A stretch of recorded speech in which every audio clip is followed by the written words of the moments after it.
Mengungkap asal-usul nama Tanah Abang, pusat perdagangan sejak zaman VOC.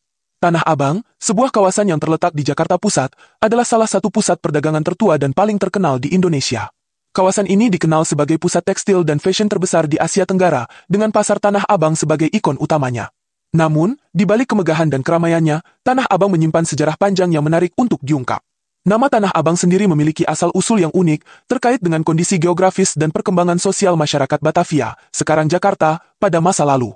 Artikel ini akan mengupas tuntas sejarah Tanah Abang, mulai dari asal-usul namanya, perannya sebagai pusat perdagangan sejak zaman VOC, hingga perkembangan modernnya. Asal-usul nama Tanah Abang. Nama Tanah Abang diyakini berasal dari kata tanah dan abang, yang dalam bahasa Betawi berarti tanah merah. Hal ini merujuk pada kondisi geografis kawasan tersebut pada masa lalu, yang memiliki tanah berwarna merah akibat kandungan mineral tertentu. Tanah merah ini sering digunakan sebagai bahan bangunan dan pembuatan batu bata pada masa kolonial Belanda. Versi lain menyebutkan bahwa nama Tanah Abang berasal dari kata abang, kakak laki-laki, dalam bahasa Betawi, yang merujuk pada seorang tokoh masyarakat atau pemimpin setempat yang dihormati. Namun, versi ini kurang populer dibandingkan dengan teori yang menghubungkan nama Tanah Abang dengan Tanah Merah. Sejarah Tanah Abang pada masa VOC. Sejarah Tanah Abang sebagai pusat perdagangan dapat ditelusuri hingga masa Verenigde de Oostindische Compagnie, VOC, perusahaan dagang Belanda yang menguasai Batavia pada abad ke-17. Pada masa itu, Tanah Abang masih berupa daerah pedesaan yang dikelilingi oleh hutan dan rawa-rawa. Namun, letaknya yang strategis di dekat pusat pemerintahan dan perdagangan Batavia menjadikan Tanah Abang sebagai kawasan yang penting. Pada tahun 1735, VOC mendirikan Pasar Tanah Abang sebagai salah satu pasar resmi di Batavia. Pasar ini awalnya dibangun untuk memenuhi kebutuhan pasar bagi warga Batavia, terutama para pekerja dan buruh yang tinggal di sekitar kawasan tersebut. Pasar Tanah Abang menjadi tempat bertemunya pedagang dari berbagai latar belakang, termasuk orang Betawi, Tionghoa, Arab, dan Belanda. Peran Tanah Abang dalam perdagangan Batavia. Pasar Tanah Abang segera berkembang menjadi salah satu pusat perdagangan terpenting di Batavia. Di pasar ini, masyarakat dapat menemukan berbagai macam barang, mulai dari bahan pangan, pakaian, hingga barang-barang kebutuhan sehari-hari. Pasar Tanah Abang juga menjadi tempat berkumpulnya masyarakat dari berbagai latar belakang, mencerminkan keberagaman budaya Batavia.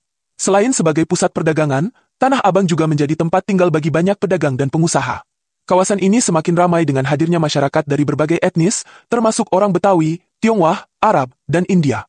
Keberagaman ini menjadikan Tanah Abang sebagai kawasan yang kaya akan budaya dan tradisi. Tanah Abang pada masa pendudukan Jepang dan kemerdekaan Indonesia. Pada masa pendudukan Jepang, 1942 hingga 1945, Tanah Abang mengalami masa sulit. Banyak pedagang yang kesulitan mendapatkan barang dagangan akibat kebijakan ekonomi Jepang yang ketat. Namun, pasar ini tetap bertahan dan menjadi tempat masyarakat mencari kebutuhan pokok. Setelah Indonesia merdeka pada tahun 1945, Tanah Abang terus berkembang menjadi pusat perdagangan yang ramai. Pada tahun 1950-an dan 1960-an, kawasan ini menjadi salah satu pusat ekonomi terpenting di Jakarta. Pasar Tanah Abang semakin terkenal sebagai pusat tekstil dan fashion dengan ribuan pedagang yang menjual berbagai jenis kain dan pakaian. Perkembangan Tanah Abang di era modern. Di era modern, Tanah Abang telah berkembang menjadi salah satu pusat perdagangan terbesar di Asia Tenggara. Pasar Tanah Abang kini terdiri dari beberapa gedung bertingkat dengan ribuan kios yang menjual berbagai produk tekstil dan fashion. Setiap hari, pasar ini dikunjungi oleh ribuan pembeli dari berbagai daerah di Indonesia, bahkan dari luar negeri. Selain sebagai pusat perdagangan, Tanah Abang juga menjadi kawasan yang kaya akan sejarah dan budaya. Di sekitar pasar, terdapat beberapa bangunan bersejarah, seperti Masjid Al-Makmur, yang dibangun pada abad ke-19 dan menjadi salah satu masjid tertua di Jakarta. Masjid ini menjadi tempat ibadah dan pusat kegiatan keagamaan bagi masyarakat Tanah Abang.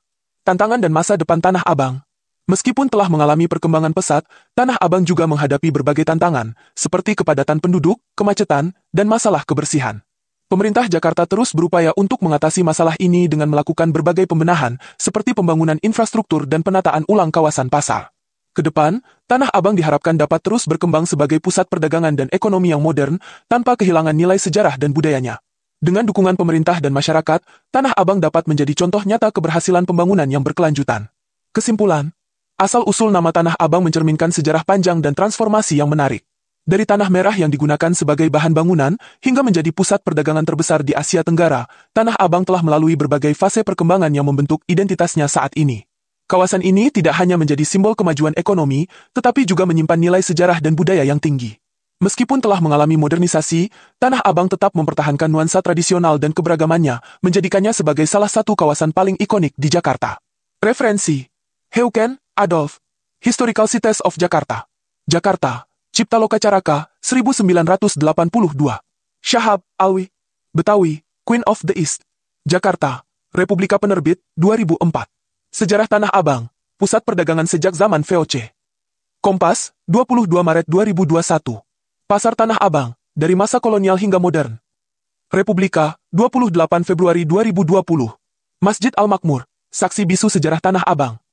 Jakarta Go ID, 18 Januari 2021. Tanah Abang, pusat tekstil terbesar di Asia Tenggara.